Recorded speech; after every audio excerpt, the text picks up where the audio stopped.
Alrighty. Well, today is February 2nd, 2026, and I am just now starting the live stream. I was planning on doing this show quite a few days ago, I guess about 2 or 3 days ago, and I ended up having an accident out on the ice, and uh, then a whole series of disasters happened besides that. So it's been a little bit of a rough week. But that being said, I'm glad to be out here with you guys and have this thing starting on up. I actually was hoping to do this live stream like 20 minutes from now. I was trying to set up the timer so that way I could do that and finish the last little bit of details. But as I was setting up my phone, I see a countdown going 3, 2, 1. And yeah, I guess I'm on live and I'm just going to roll with it. So can't wait to talk to you guys and we can get into some tomato facts. Right now it looks like we are still at 0 count, so that's actually a little less stressful for me at the moment. I'll go and get my computer on and get the script pulled up.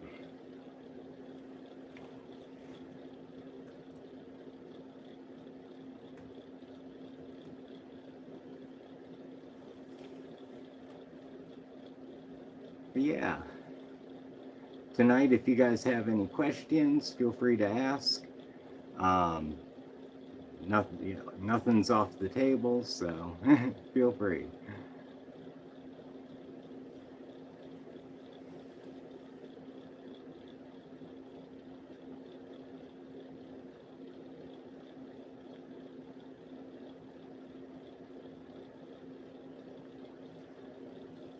I have a pretty cool little script pulled up right now, so it has like an interactive mode. So as questions come in, I think I might be able to, if I don't know the answer off the top of my head, I may be able to find that answer fairly quick and have it well worded. We'll see how that works. But I hope y'all are having a wonderful night out there. I was going to let a few people join on, and I'll just hang out here for a few before getting into the script. But yeah, I hope you guys are having a wonderful night. Do you have anything good going on in your gardens? I'm going to check the chat and make sure that the chat setting's working properly.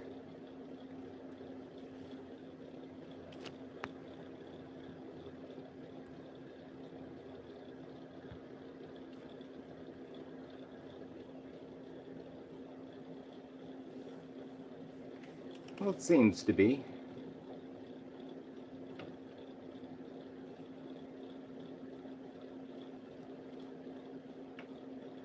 Yeah, it looks like there's about 10 of you guys on. So I guess I'll go ahead and start this script unless there's any questions you guys have for me up front.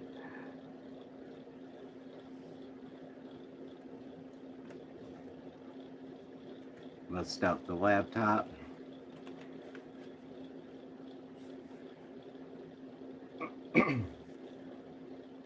But yeah, hey everybody, welcome to Hip Hop Studio Gardens. Today we're going to be talking all about tomatoes. I have a little outline here just ready to go, and it kind of covers multiple bases. I didn't give it a complete read over, but I did skim through and kind of make sure that the solid points I wanted in there were there, and we'll just go through it. So, why tomatoes? Tomatoes show up everywhere. Gardens, balconies, windowsills, community plots. They're shared plants passed down, and some of the most argued over plants throughout time. Fruit or vegetable, I'm not the Mike Tyson of gardening, so I'm not going to start that fight. Not tonight anyways. Tomatoes come from Central and South America, where they weren't just food, they were domesticated companions. The Aztec word tomato is where it got its name from. When tomatoes first arrived in Europe in the 1500s, things got weird. Hard to believe that. He says sarcastically. Uh, they were bright red, glossy, and they're members of the nightshade family, which is a very poisonous family to be in. So people didn't trust them, and they are grown as ornamental plants at first. Pretty, but suspicious. So I guess when tomatoes made their way over to Europe, people grew them and they liked looking at the bright red fruits coming off the plant, but they wouldn't eat it because they're like, no, that has nightshade in it, don't want to eat that. I'm going to go ahead and take a look at the chats up there, so give me just 1 second. Make sure I don't lose my place on this.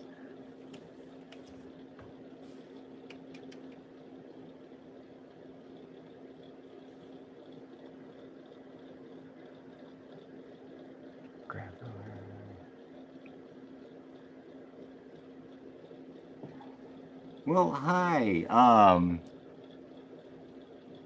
Graph. I do apologize. If you weren't on the last stream. If you were on the last stream, you may have heard this before, but unfortunately, like half my screen is really broken up, so it's very hard to read names. I do see one that is Jira. That's the first part of your name. Jira is what I'm seeing. Hello there. as well as Mathis. I believe that says Mathis from what I'm able to read on there. So Jira and Mathis, I hope you all are having a wonderful evening out there, and I hope I'm not totally butchering part of your names there. ALB. And I see an ALI, so hi Ali. I can see there's more of your name, but unfortunately it's just lots of broken glass on that side of my screen. It's a little bit of a bummer. Oh, Alicia. All right, I see Alicia. So I can't quite see the other part of it now, but thank you, Alicia. I appreciate that.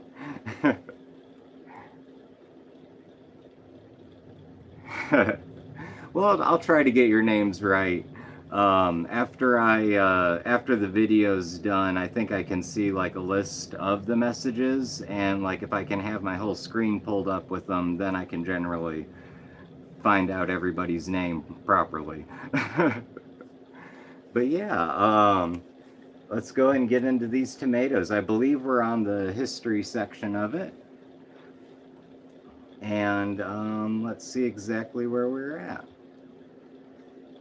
So yeah, part of the fear that came from the fact that wealthy Europeans used to use pewter plates, and the acidity of the tomatoes would leach into the food. So the citric acid inside of the tomatoes, if you had them like sliced up and they were on a pewter plate, pewter is like 1/3 lead. It's like a very soft, malleable metal. It's like very convenient as far as like if you just want to have a metal that can be shaped very easily, look pretty. Pewter's in the past the way to go, but it is about 1/3 lead. So when you're talking about chopping up like tomatoes on it, you're cutting it with a steel knife, cutting into that pewter, and then you have the citric acid leaching into it. That's just, people were probably getting lead poisoning left and right, and it's not the tomatoes' fault, obviously, but humanity has a way of seeing, oh, I got sick, I was eating tomatoes, but totally overlooking the plate they were eating the tomatoes off of. There's a lot of stories throughout history about stuff like that. I totally believe it. I'm going to take a quick look and see what the chat has to say.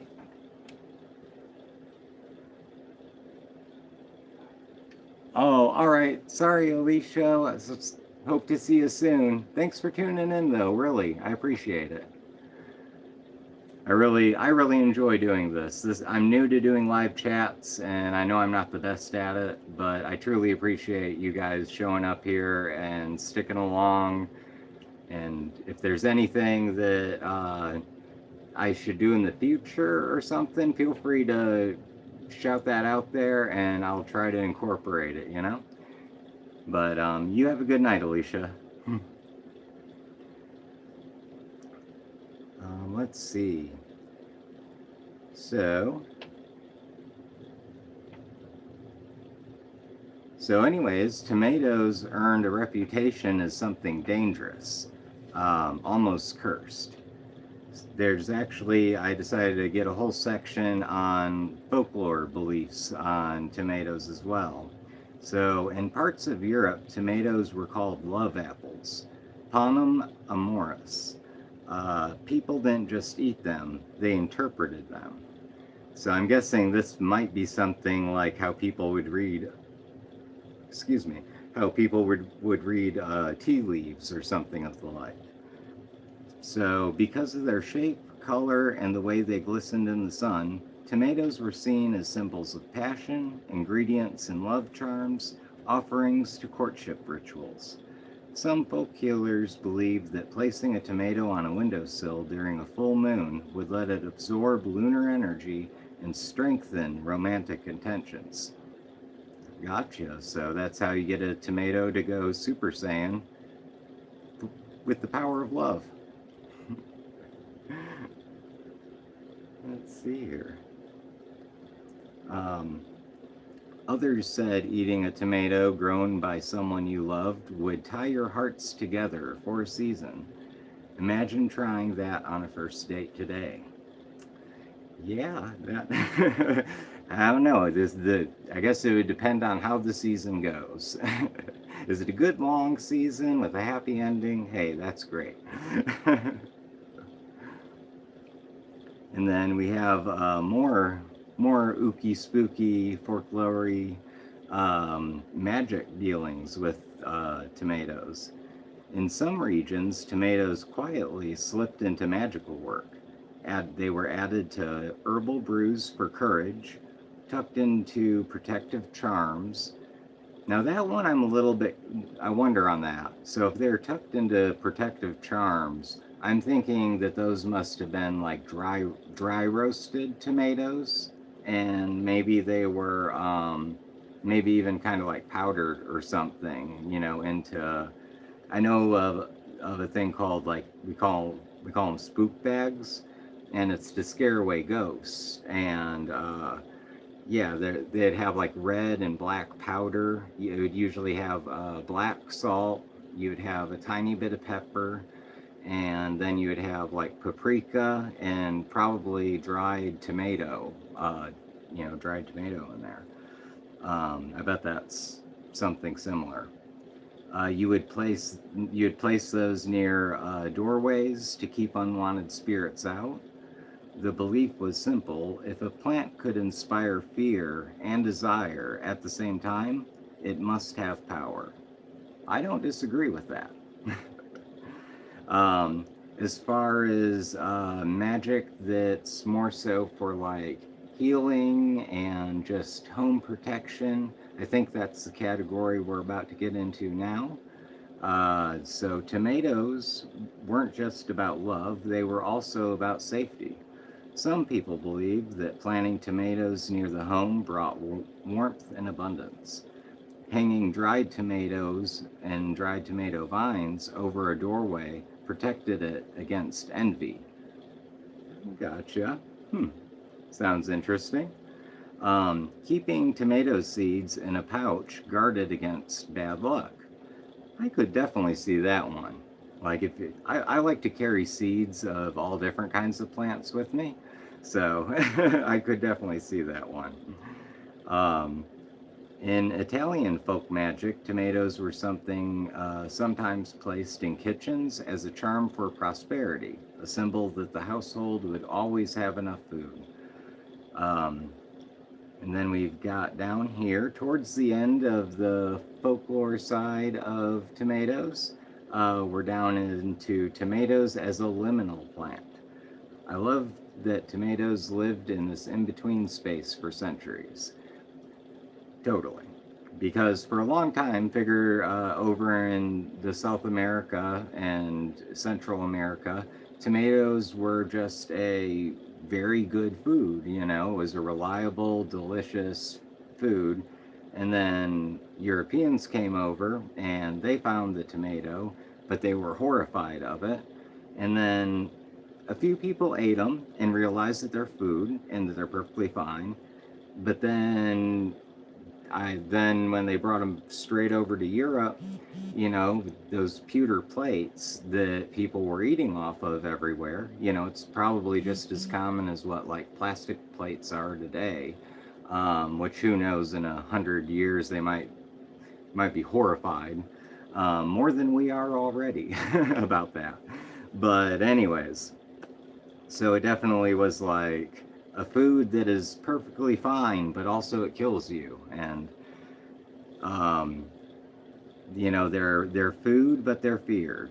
They are considered medicinal, but highly suspicious. Common, but strongly magical. They were beautiful, but dangerous. Just to sum it up there. Tomatoes sat right on the border between the everyday and the mystical, the kind of plant that made people whisper. They remind us that things can be misunderstood for a long time and still turn out to be good. Let's see what else we got. Let's see if anyone's on chats.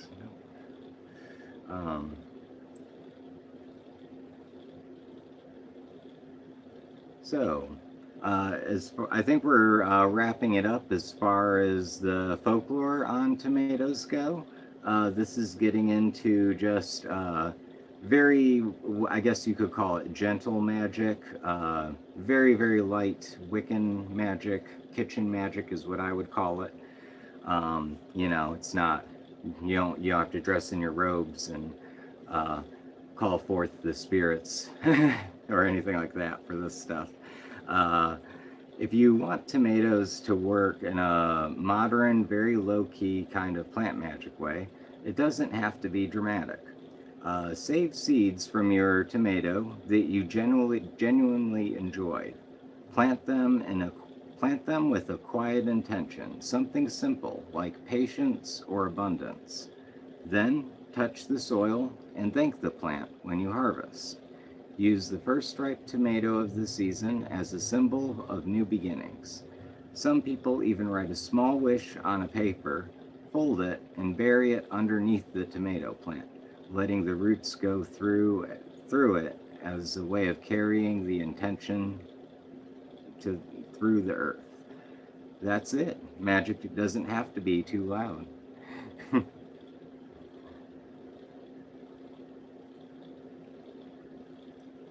And yeah, so this next part, this is about growing tomatoes. So if you want to learn a little bit about how to grow your tomatoes, I worked on this part probably 3 times over, and I think I finally have this set up where it's readable, so I'll go ahead and get into it. Hope I'm right. So, how to grow tomatoes, the complete beginner-friendly guide. Soil and substrate, which is, you know, your foundation. That's the ground level where you're planting it. They want food and airflow around their roots. So, an ideal soil mix would be high-quality potting mix or garden soil base.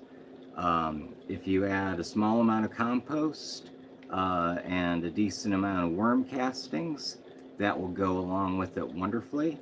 And if your soil after that is kind of on the dense side, or if it's a little, if it seems like it might hold on to too much water, you'll probably want to go ahead and add either perlite, pumice, or potentially even sand. I would say the perlite first, And then I would say try small amounts of sand, like 1/3 the amount of sand to what you're adding in perlite. That should definitely give your soil some good airy texture and good drainage. I'm going to go ahead and look at the chat and see if anybody's said anything here. So just 1 second, guys.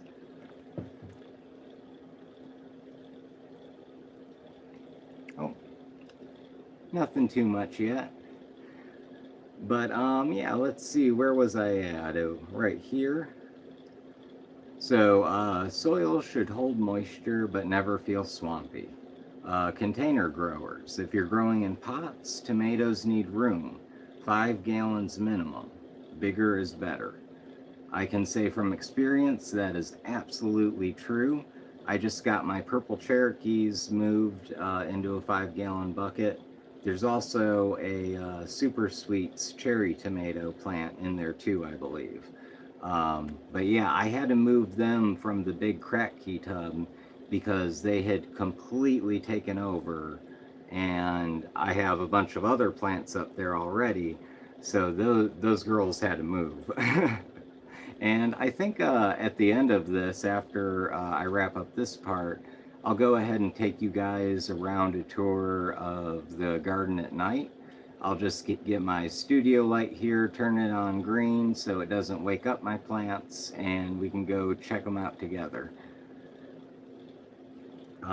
Let's see here. So as far as soil pH goes, they like slightly acidic soil. Ideal pH range goes from 6.0 to 6.8. I'll say that my plant started off at about 5.8 in the crack key tub. However, I think I added a little bit of calcium eventually, and it's hovering right at like 6.1 in there, and it hasn't changed in quite some time. It's just holding firm on that, so doing pretty good there. And that's what I water my 5-gallon bucket with tomatoes in as well. I just take water out of that, and I add in about 6 ounces of water a day. And at the moment, that's about exactly how much they're drinking. As they get bigger, I'll probably have to step that up a little bit, but for the time being, 6 ounces seems to be perfect. I'm having no issues so far with that. So with watering, tomatoes don't like chaos. Water deeply, not constantly, and just make sure that that soil stays nice and consistent, you know. So I guess what they're saying is tomatoes do like it when they can get their water, and then but you want that soil to be able to leach that water out and kind of dry up, but also not go completely dry. Like I have an aloe plant and it loves letting that soil get totally dry and then totally soaked. Tomatoes aren't quite that extreme. Like they don't prefer that kind of extreme. They want a good watering and they want to have that moisture around them, but then kind of have that dry off, you know. I hope I'm making sense on that. Let's see. Inconsistent watering is one of the biggest causes of problems like blossom end rot. So don't go a day without watering your garden or without watering your tomatoes unless what you're doing is an every other day thing. But the important thing is to keep that watering schedule consistent. That's what's most important. They don't want to have 2 days in a row where you water them and then you forget a day. They will get droopy and sad, and I learned that the hard way outdoors. But let's see here. So for light requirements, tomatoes are sun lovers, and they most definitely are. They like full sun. That being said, if you have a plant that part of the plant can be in part shade, I've had great results with that too. But yeah, they will totally thrive in a full sun environment without any doubt. As long as you keep up with that watering. Um, if tomatoes don't get enough light, they'll survive, but they won't thrive. Very true. Um, as far as nutrients and what they eat, the macronutrients that they need are your standard NPK, that's nitrogen, phosphorus, and potassium. Those are your big ones. When they're growing, when they're young and growing, developing all the leaves and the big thick stems, that's when they're soaking up nitrogen like crazy. However, you'll also want to add calcium to your mix. Tomatoes love calcium, and they do so. It's a night and day difference if you have enough calcium or not. Because the calcium actually will help the tomato absorb that nitrogen. Because there's sometimes where there's plenty of nitrogen, almost too much nitrogen even, and the plant's sitting there and not able to absorb it because it doesn't have the calcium that lets its roots absorb that nitrogen. That's all me talking, not the script on that part. I just kind of got off on a rant there. But yeah, for as far as phosphorus, that helps with root growth. It also helps with flower development, and the potassium, that actually helps the overall plant health. That's going to get like your good thick stems, and it's also going to help it have a good immune system. So if your plants keep struggling with the slightest bit of, like, say it gets powdery mildew real easy, or if like a leaf that has blight touches it and it immediately gets it, that could be a sign that you don't have enough potassium. So keep that in mind. And then as far as the secondary nutrients that you're going to want, first thing on the list is calcium. As I was saying, that's a very important one. Magnesium, that's also very, very good for your plants. They definitely will benefit from magnesium, especially in fruit development. And also magnesium is very important for the chlorophyll, which is the energy producing, cells in the plant. So they definitely like that. If you can do a small amount of sulfur, I imagine that's going to be a very, very small amount, will go a very long ways. That can definitely help with the enzymes in the soil. It'll probably help attract earthworms to it as well.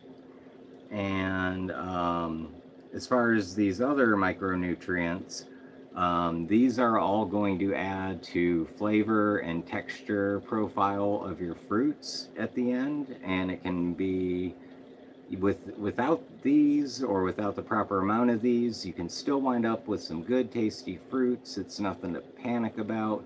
But that being said, if you can get these into your soil mix and have your plant absorb them, you will have tastier, sweeter, more flavorful fruit at the end of your harvest.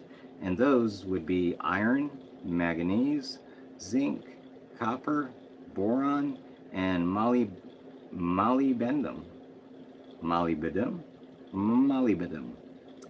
I'm kind of unfamiliar with this last one. I'll have to check that out after the show here. You don't need to micromanage these if you're using good compost or balanced fertilizer. For feeding schedule, start with compost-rich soil. Feed lightly once flowering begins. Use tomato-specific fertilizer or balanced organic feed. Less is more. Overfeeding causes more problems than underfeeding. On that note, if you do decide to get like a specialty, liquid fertilizer, it's for tomatoes, or whatever plant it is you're growing. This is just a general rule. start off using like 1/3 whatever it says, like dilute it down so it's 1/3 as strong as what it says the dose is supposed to be, and go from there. You know, just give it that third amount at first. If you start to see some positive change but it's not quite where you want it, go ahead and do it again in like another third.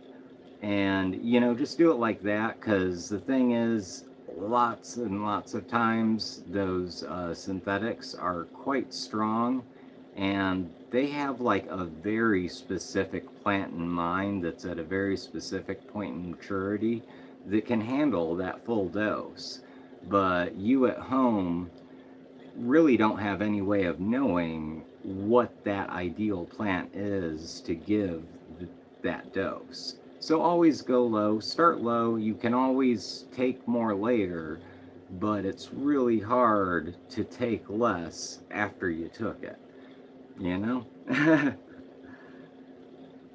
um, and then also, as far as tomatoes and hydroponics, which I've grown, which the first tomato I ever grew was in a hydroponic system, actually. I grew it aeroponically, and it was a beautiful tomato. One of my favorites. Kind of one of the big things in my life that I'll never forget, that's kind of always had me coming back to gardening, regardless of where I wind up in life.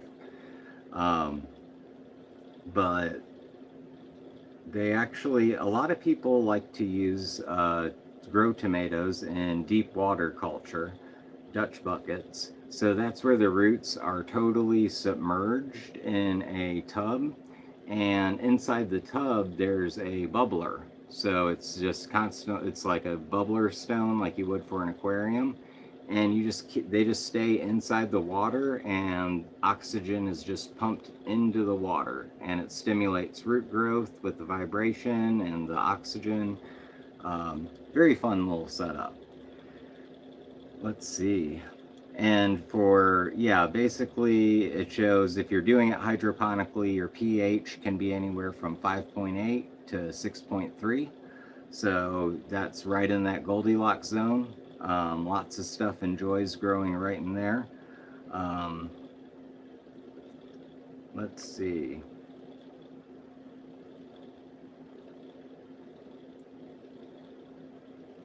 Well, actually, I guess that's kind of the end of the script. I mean, I have some more highly specific grow stuff I could get into, but at the end of the day,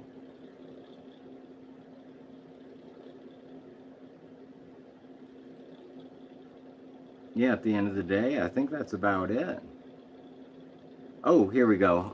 There is one part on harvesting, so it's very small, so let's see this. Tomatoes are best picked when fully colored and slightly soft. Vine ripened is the best flavor, and if picked early, totally fine.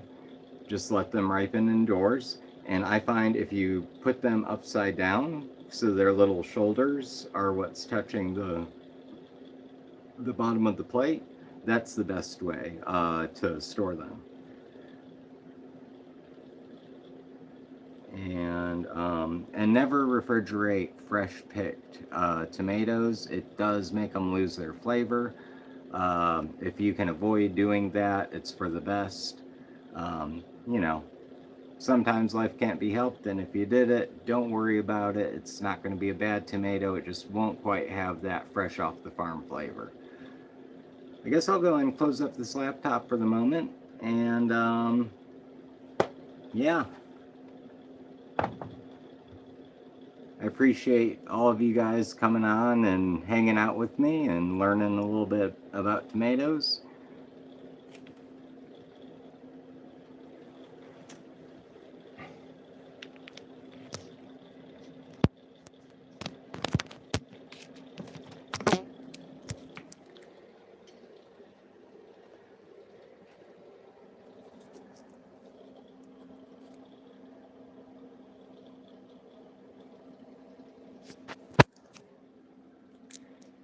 I'll go ahead and take you guys around the room here.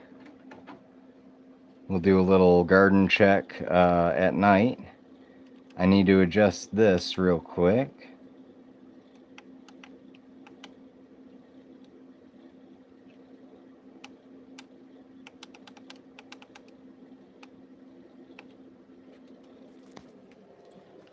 There's that. And let me switch this over here. There we go.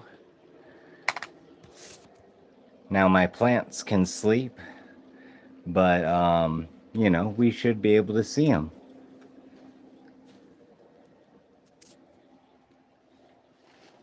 There's a Charlie boy and a Johnny boy. Good boys.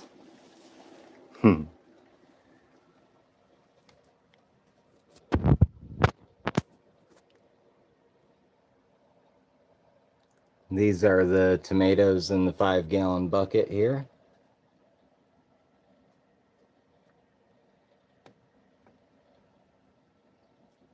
They're doing pretty good, if I do say so myself. Hey, Charlie. He's a good boy. And Penny's over in her own little bed. She's a baby. Penny's a baby kitty.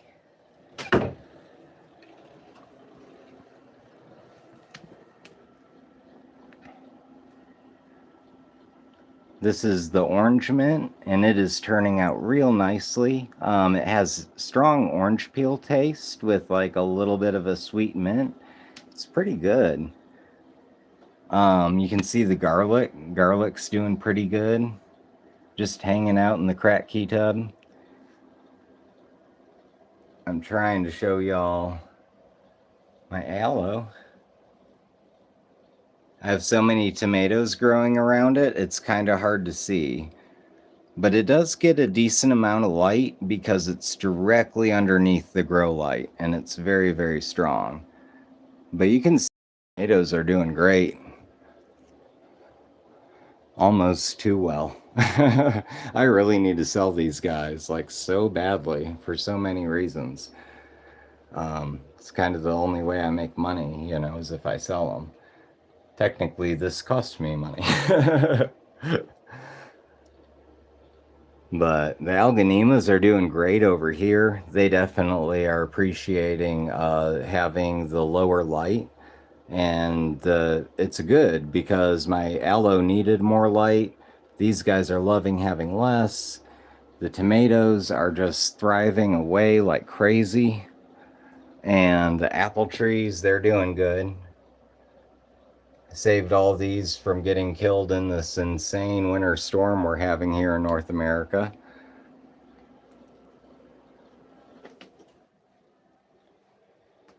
Hi, Penny. You want to say goodbye to everybody? Yeah, she's a baby. Alrighty, guys.